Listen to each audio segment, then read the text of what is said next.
मसीह में सबको मेरा सलाम।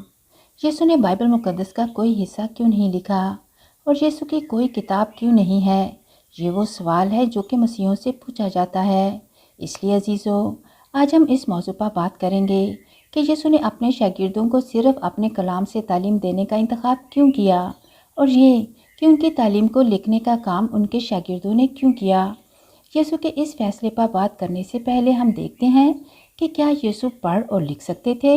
इसके लिए हम लूका 4 बाब में से पढ़ते हैं, जहाँ लिखा है कि यीशु अपने दस्तूर के मुताबिक सबत के दिन इबादत खाने में गया और पढ़ने को खड़ा हुआ। और फिर लिखा है, यशायाह नबी का तुमार पढ़ने के बाद उन्होंने तुमार लपेट कर और खादिम को वापस देकर बैठ गया। ये आयत ना सिर्फ इस बात की निशानदही करती हैं कि यीशु मसीह पढ़ सकते थे, बल्कि ये भी कि वो खुदा के कलाम को नासरत की इबादत खाने में पढ़ने के आदी थे। अब सवाल ये है कि क्या वो लिख भी सकते थे?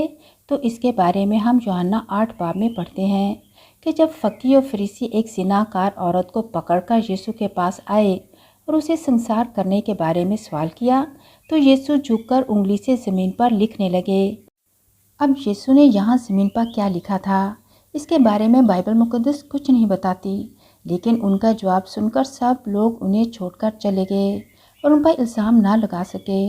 इन मिसालों से साबित होता है कि यीशु मसीह ना सिर्फ मुश्किल मज़हबी रवायत को पढ़ते और लिखते थे, बल्कि वो इसका लिखकर और बोलकर दोनों तरीक़ों से इजहार करते थे। ताहम हकीकत यह है कि यीशु ने अपनी कोई तहरीरी दस्तावेज़ नहीं छोड़ी। और उन्होंने ऐसा क्यों किया?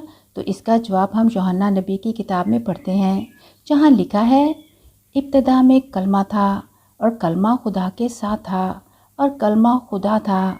और ये आयत इस बात पर रोशनी डालती है कि यीशु खुद खुदा का कलाम है, जो इस दुनिया में सब इंसानों के दरमियान रहा। और यीशु की तालीम का बुनियादी तरीका उनके मुँह से निकला हर लफ्ज़ और मौजज़ात हैं, जो कि खुदा की मोहब्बत और तालीमात की एक जिंदा सांस लेने वाली दस्तावेज़ हैं, जिनके लिखने की ज़रूरत उनके कामों से ख़त्म हो गई है। यीशु तहरीरी तौर पर नहीं, बल्कि अपने अमाल से बीमारों को सेहत याब करते, तमसीलों के ज़रिए तालीम देते। वो खुदा की बादशाही और हुकूमत का मुजाहरा करते थे। यीशु लोगों के साथ बराह रास्त मसरूफ़ होकर अपनी मोहब्बत से उनके दिलों और ज़िंदगियों को बदलते और उन्हें खुदा के हुक्मों पर अमल करने और गुनाहों से तौबा करके खुदा से गहरी ज़ाती रिश्तेदारी की तालीम देते थे।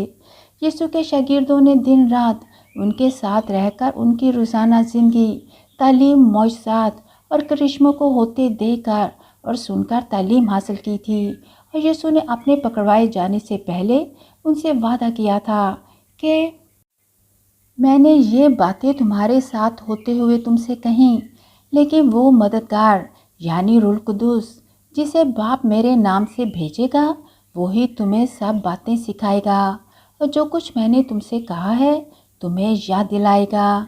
इसलिए यीशु के आसमान पर जाने के बाद जब उनके रसूलों ने खुदा की बादशाही की मुनादी करना शुरू की, तो उन्होंने शुरू में उनकी तालीमात की ज़ुबानी तौर पर तबलीग की और बाद में उन्हें रूह कुदूस की मदद से खतूत और अंजील की सूरत में लिखा था।